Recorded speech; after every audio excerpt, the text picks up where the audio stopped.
thank you for the opportunity to come and talk to you guys today. I really appreciate it. And as the sheriff said, yes, I have really felt fortunate and blessed for the different positions I've been able to work at in the sheriff's office. All 16 years, Jenny. However, I have enjoyed all the positions I've done, and I've enjoyed them a lot.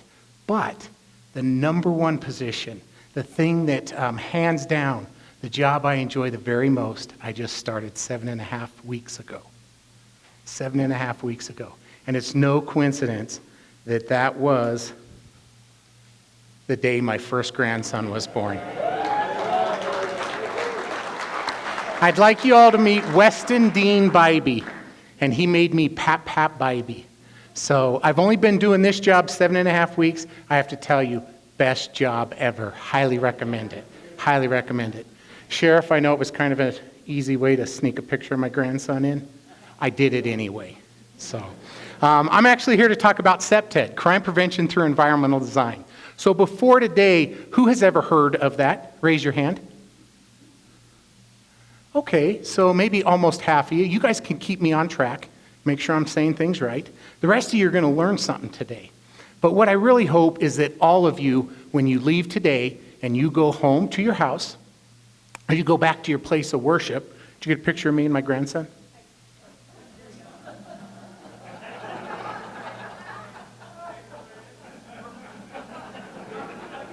Thanks.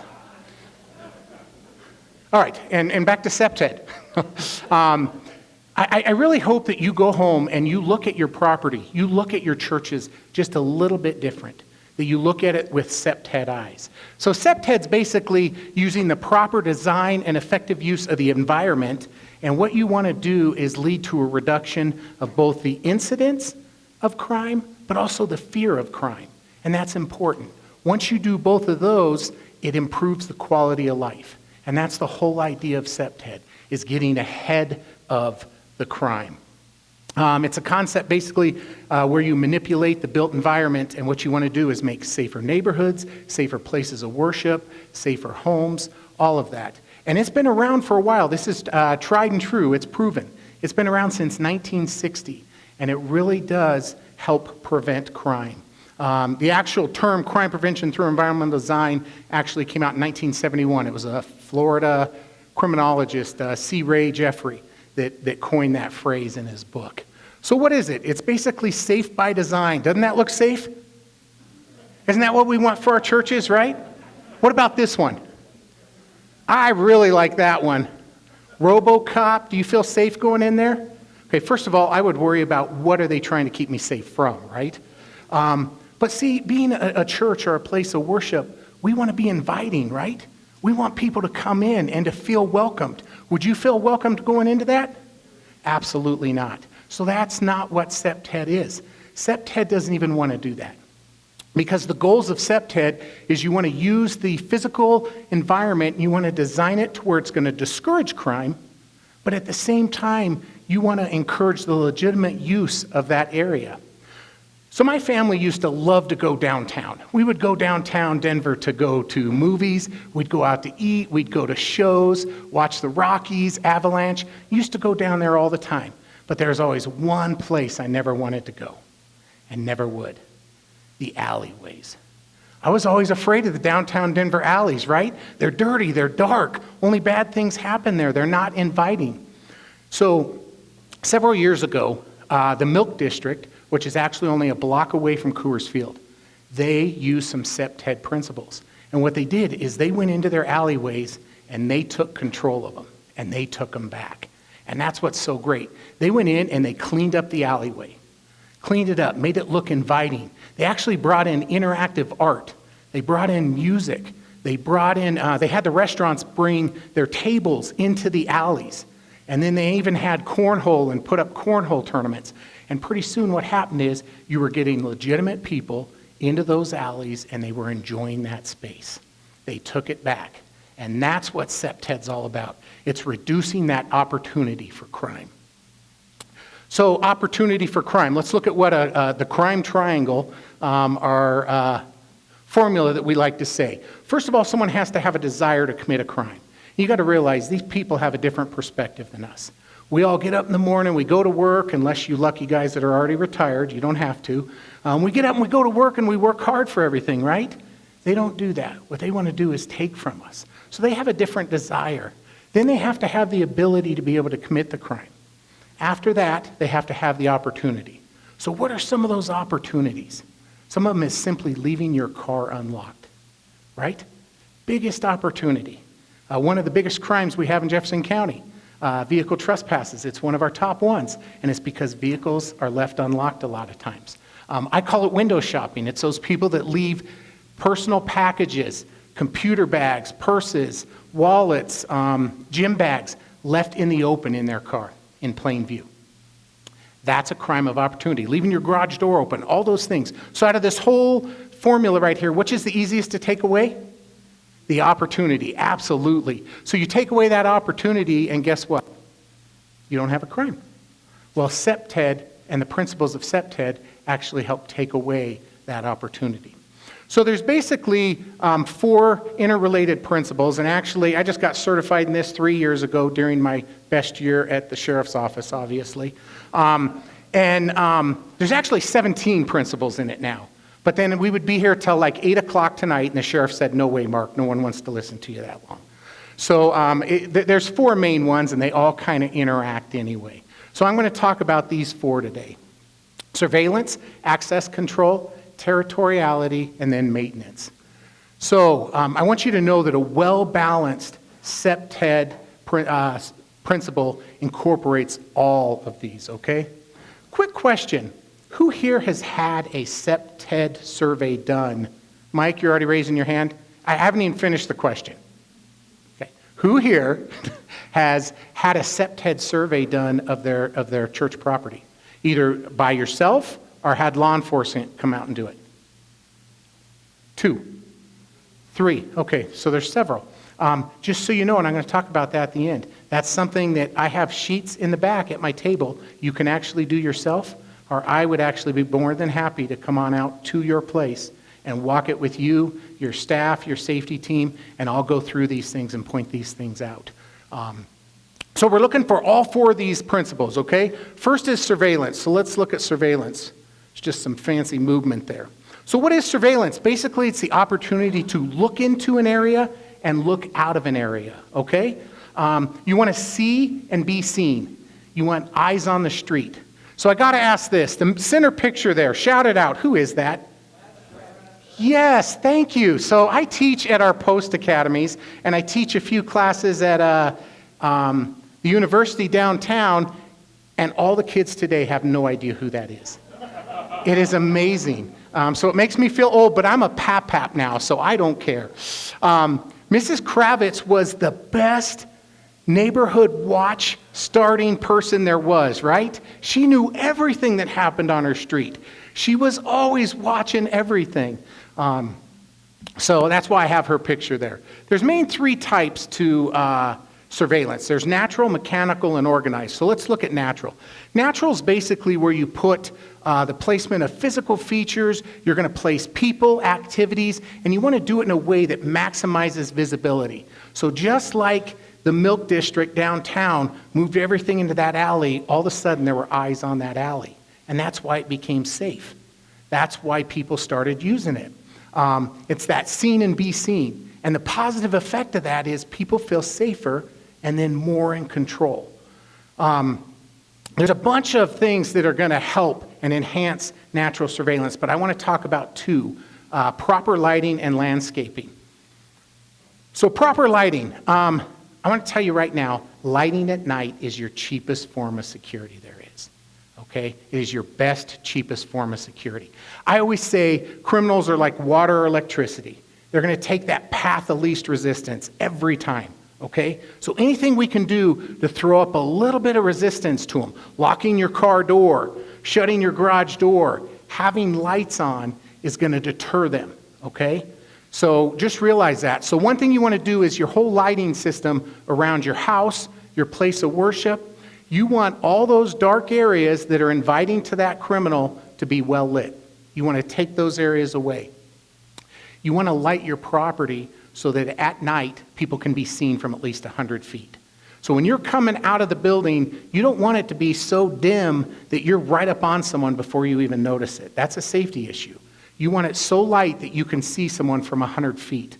You want your building perimeter, all sides of it, to be lit up at night. I've gone and done many SEPTED surveys of churches, buildings, offices, and it's amazing. A lot of times I'll go back at night and I'll take night photos. And when I go back at night, the front of the building looks great. It's well lit. The sides are well lit. But when I go to the back of it, it is dark. And there's still doors going to the back. So what we want to do is light those areas up, the whole perimeter. We've already talked a lot. Sue hit it. Phil hit it. Parking lots. Parking lots are a safety issue. And we already said we all have parking lots, right? You want to make sure those are well lit. And you want to do that for several reasons. First of all, as you guys are walking to and from the building, you want to make sure you see any cars or anyone moving. Plus, you want those people in the cars to be able to see you, so you want it well lit. Plus, at night, it really does deter any crime activity. We all know, like if you go to the grocery store at night, where's the safest place to park?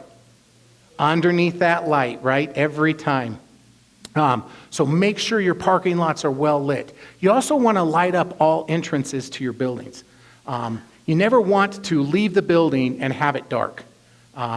It creates a surprise area for someone, and you want them to be able to, as they're going into the building and out of the building, to be able to see. And then last, I always ask everyone, who checks to make sure lights are in operating order? And they have a maintenance crew, their staff, whatever. Every time, I would say 70% of the time when I go look, I'll find lights that are burnt out. And so you always want to make sure, just get in the habit of checking those lights. If you have them, let's use them, right? Make sure you have those in. Let's look at a few pictures here. That picture on the left, that is pretty good. You can see the parking lot. You can see all the way down. The whole front of the building is well lit. It doesn't have to be lit up like it's daytime by any means. But do you see the entryway right there? See how well lit that area is? That's something we're looking for. Now on this other picture, say we wanted to commit a crime. Okay, we're going to try and break in one of these buildings. So we're walking down this street right here. Which side are you going to go to, just looking at that picture, to commit your crime? So if you guys are thinking that, guess who else is? The criminal, right? So that is why, that is just such a good example of what lighting does. It creates, it takes away that opportunity. Man, these pictures just reek of scariness, right? No good lighting here at all. You can see this guy a little bit under that light, right? You can tell he has a red jacket. That's actually a low-pressure sodium light, so it's producing more of a orange-yellow glow, so you're not getting a perfect color. But at least it's down enough that you can see him. But do you think you can see very far after that? Absolutely not.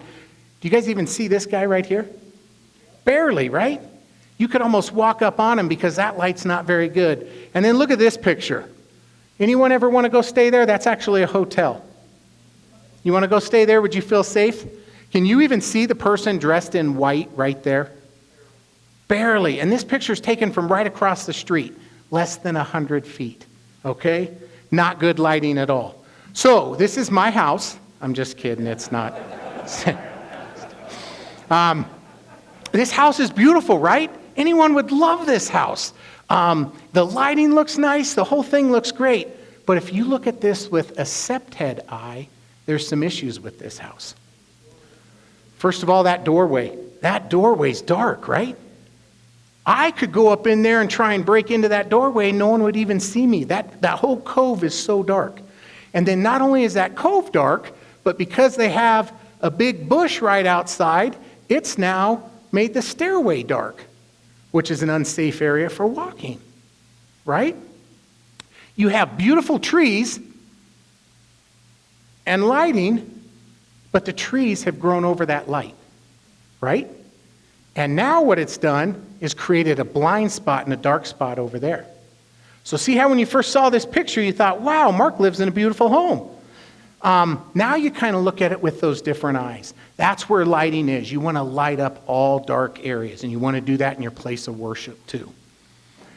Another thing you want to do is limit light pollution. So what you want to do is you want to direct your light where you need it. And usually it's down around your building, around your parking lot, things like that, and you want to take away the glare. And I talked about that low pressure sodium light.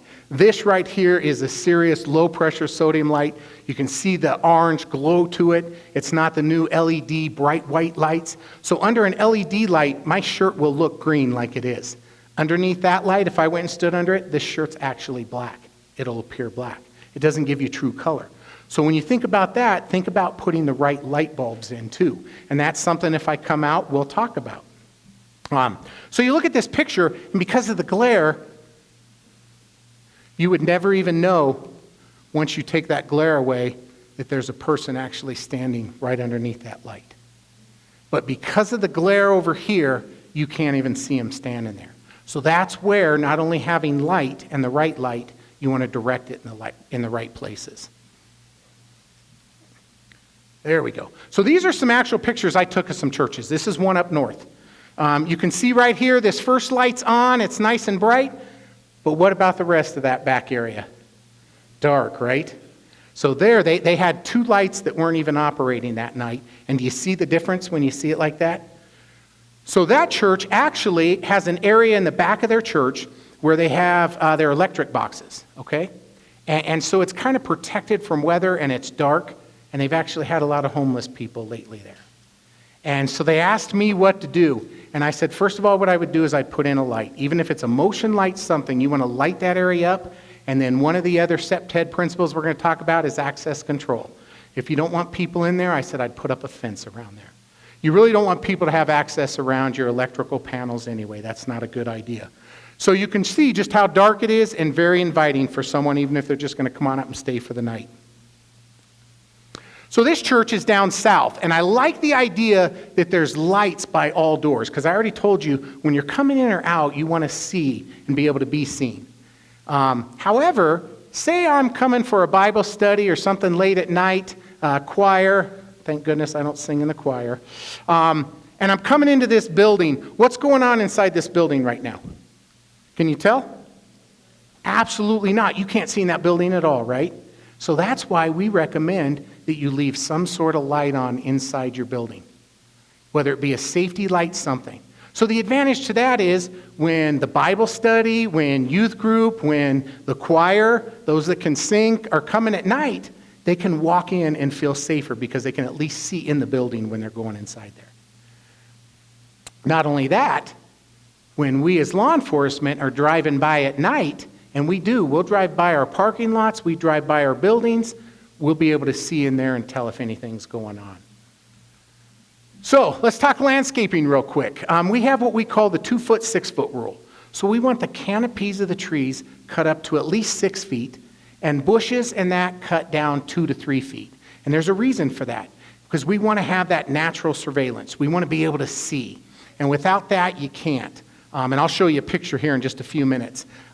We want landscaping trimmed around the points of entry. I showed you on that home, that big bush just coming out of their entryway. We call those surprise areas or ambush points, okay? Because someone can actually hide right behind there. So we always recommend trimming down shrubbery around any points of entry.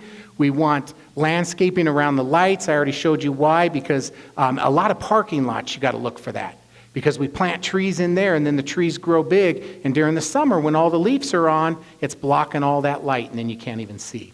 We want hostile shrubs. This is the only place we want hostility, right, in our place of worship, and that's the shrubs that we plant under the windows. And why we do that is because we want to create a hostile environment right there. Meaning, if I want to go and try and break in one of your windows, you want that environment for me. You want to plant roses that have thorns, stickery bushes, something to where it's not comfortable for me to try and hide behind it or get there and stand there very long. Plus, the roses look nice anyway. But that's what we recommend, planting around underneath windows. Your landscaping, you want to make it clear to the users of the land, the potential users, and the criminals that this is your property. And that's all part of territoriality. So see how they all intertwine? I already told you that at the beginning. You're going to see, but you want it to be a buffer for your property so that you know where your line is and that you take ownership of that property. So right here's a great picture of why you want those trees cut up to 6 feet at least, and those bushes down. Because if this tree was down and these bushes up, you would have no visibility right there. So that natural surveillance is being able to see in and out. And if trees and shrubs are totally blocking that, you can't see it. This is a great picture. See how all the bushes are trimmed down. They can see through their windows. Everyone can see out. You can see out into the walkway area. I really like, if you noticed years and years ago, all these patios used to have siding on them. And what that would do is block the natural surveillance from those windows too, and from the patio. So now what they've done is put in these railings and you can see through. So now you can see, everyone that lives here can see down into this walkway. The trees are all cut nice. You got lights there. This is a great picture. This is a church that I took some pictures of up north and in Arvada. And you can see this top one up here. This tree is actually about 12 feet tall at least, maybe 15. And you can see my car parked there. If you actually walk a little bit back, that tree's big enough that actually totally blocked my car. And that's why you want to trim that up so that as they're coming around the parking lot, walking around, you have that natural surveillance. Very important. You can see the one down here, they have trimmed up to about 4 feet. And that's good, right? Because that is a huge tree. If that went all the way down to the ground, you wouldn't even be able to see any of this area at all. And that would actually make it unsafe walking on that sidewalk or driving on that street because you can't see around it. My recommendation would be even take it up just a little bit higher so that you can see really clear there. Parking lots. We've already hit that a few times, but your parking lots can be real dangerous areas. So you look over here, bushes, these big, the tree isn't trimmed up. This bush isn't big. So as either you're driving in your car around there or you're walking out there, you're not going to be able to have that surveillance and be able to see. And that's where accidents can happen. So that's why it's important to make sure you keep all that trimmed up so you can see. This same place had these bushes this grown around these windows. I actually took that in between. You can't even see the windows back there. You can get a guy like me back there that can't even break into a window because I've always been a good person. I was my parents' golden child, they said. But if I wanted to try and break in that window, I could stand back there for hours trying to get in. No one would see me. Someone could even drive by on that parking lot and not even notice me there. Not only that, no one can see out those windows to see the parking lot. No natural surveillance there at all. Another surveillance type is mechanical. I get asked this all the time. Phil hit on it, and I think someone else did. Are cameras a good idea? Cameras are a great idea. They used to be very expensive. Cameras are not that expensive now. I do recommend cameras. And why I do that is because it gives that sense that someone is being watched. I already told you the crime formula, and the one thing we can do is take away that opportunity. So if they feel like they're being watched, even if it's on camera, it's going to make them just think for a moment, hey, is this a safe place or am I being watched? Definitely put up signage. Signage is huge for SEPTED. You can sit right as they come in the property. I think Phil said it. Smile. You know, you're on candid camera. You're being surveillance. Any of that puts up that lets people know you have cameras on your property. There was a church down south that had some issues. It had its air conditioning unit broke into and stolen, which the people get about $80 worth of material out of it, and it costs you almost $1,000 to replace. And then a few months later, they had their power turned off more than once, and this happened for like several weeks. So what I did is I went on out and I recommended put in some light because it was a dark area. This was all happening at night. And then I said put up some cameras. The day they put up the cameras, and this was 4 years ago, they have not had issues with that spot since. So highly recommend cameras. And then organized surveillance. What is that for our churches, places of worship? That's our safety team. That's our usher team. That's our staff team. And just like Phil said, I think this is so important. And when I go out to your church, I'll talk about your safety team a little bit. It is very important to have your safety team, your staff, someone standing at your doors. So look at it this way. If I come to your church and I want to come to visit, okay? And if I walk in there and the first 3 or 4 minutes that I'm there, if 2 or 3 of you come on up, shake my hand, tell me your name, and introduce yourself, does that make me feel welcomed? Do you think that would make me want to come back? Most likely, right? Until I hear the pastor talk, right? Just kidding. But it would make me feel invited right away. And the flip side of that is, if I'm coming in to maybe not do something good, and I come in and 3 people within the first few moments come up and start talking to me, it gives me the impression I've already been noticed by several people. They know I'm here. And that's why it's so important.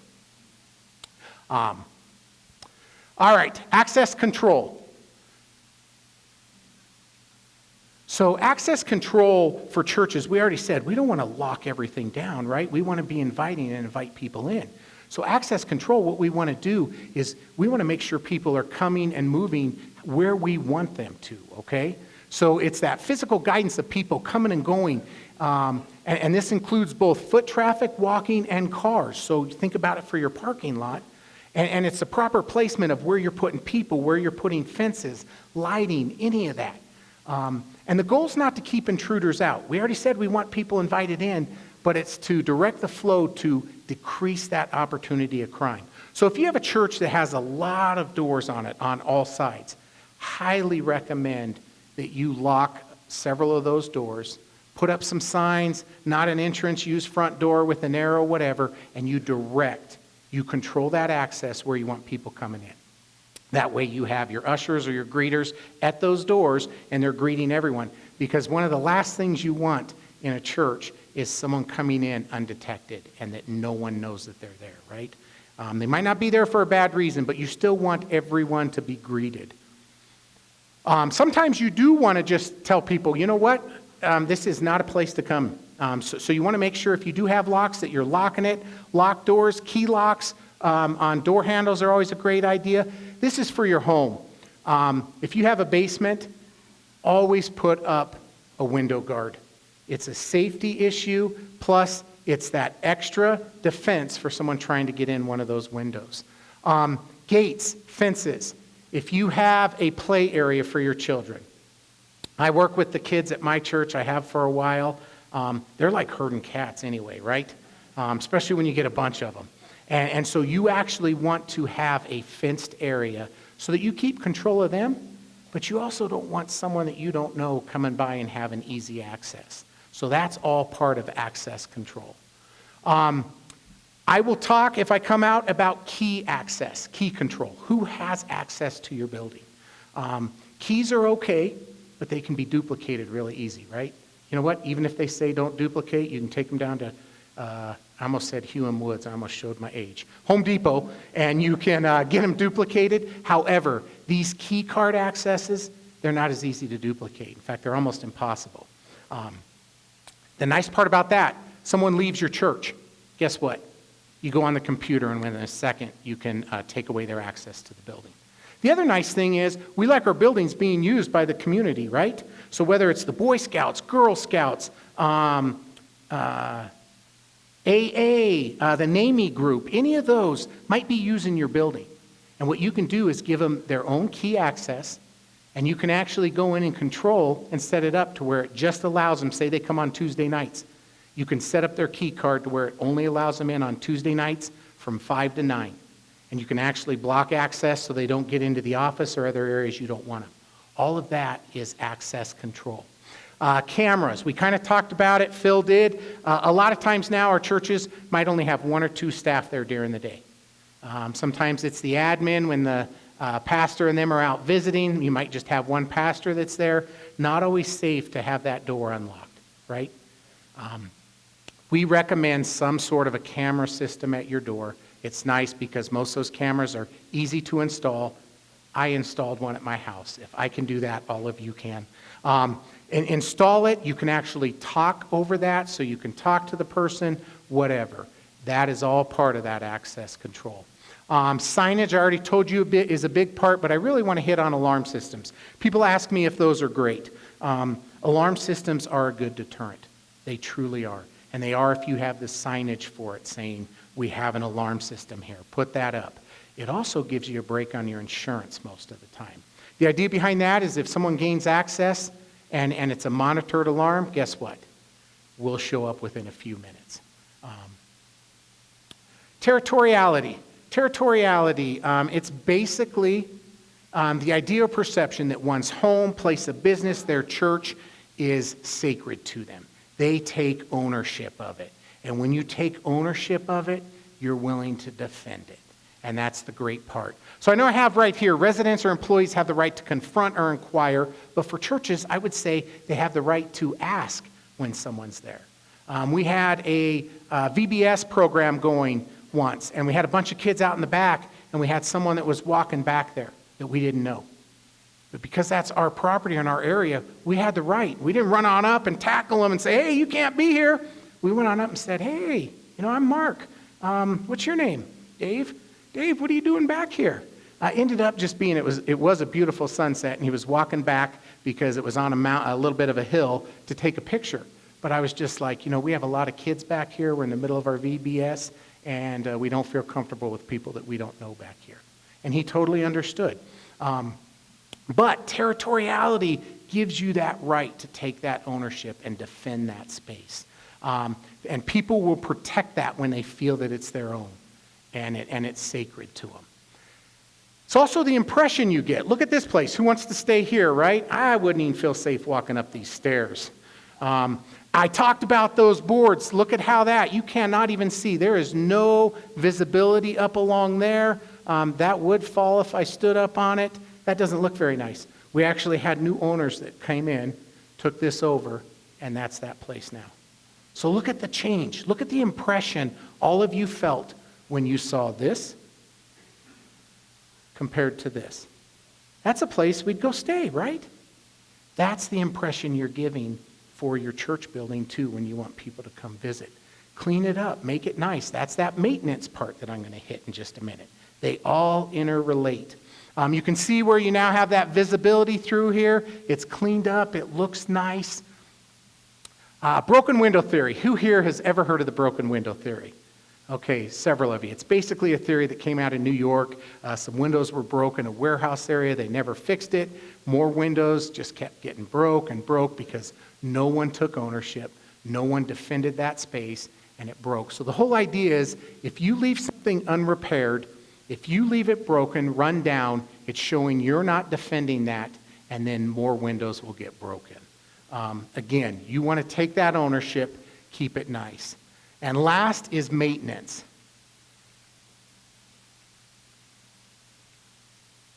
So now that I'm a pap, this will be me. Because I'm that guy when I rake my leaves and one falls, I don't like it. So I'll be out picking up all my leaves really soon. But basically for maintenance, you want to make sure you keep your area fresh, clean. You want the paint to look nice. You want no graffiti, no trash around. Pick up your weeds. Show that you have taken ownership of that property. Basically, it's controlling that deterioration, and that reduces the perception that it's easy for someone to come in and commit a crime. I already told you, they're like water and electricity. If they feel like no one's watching this, they're going to go that way. If it's not lit up, that's where they're going to go. So you want to make those improvements and reduce the idea that no one's watching this area. Does this building give you a warm, fuzzy feeling? No, you can tell it's actually abandoned. It's been boarded up, but no one's taking care of it. So you think more crime keeps happening here? Do you think they're probably getting people coming in? Absolutely, because this property is not well maintained. If you have fences that are broke, make sure you're taking care of that. Weeds, lawns, make sure you keep your lawn looking nice. All of that just shows that ownership. Last thing I want to talk about is graffiti.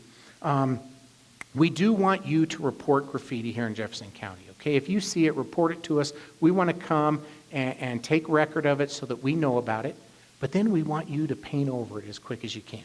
And there's a reason for that. Just like the broken window theory, where broken windows causes more broken windows, graffiti, if it's left undone and not cleaned back up, it's going to invite more graffiti. So we want that cleaned up. Denver did a great job of this quite a few years ago. They were having graffiti problems all over.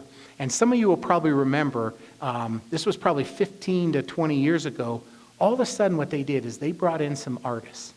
And they started painting murals over buildings and in certain areas. And what they were doing is they went in where there was heavy graffiti and they painted murals. And that's where you had the huge Bronco players, the Rocky players, nice scenes. And what they found out is people weren't painting graffiti on that. because they viewed it as art and they didn't want to mess it up.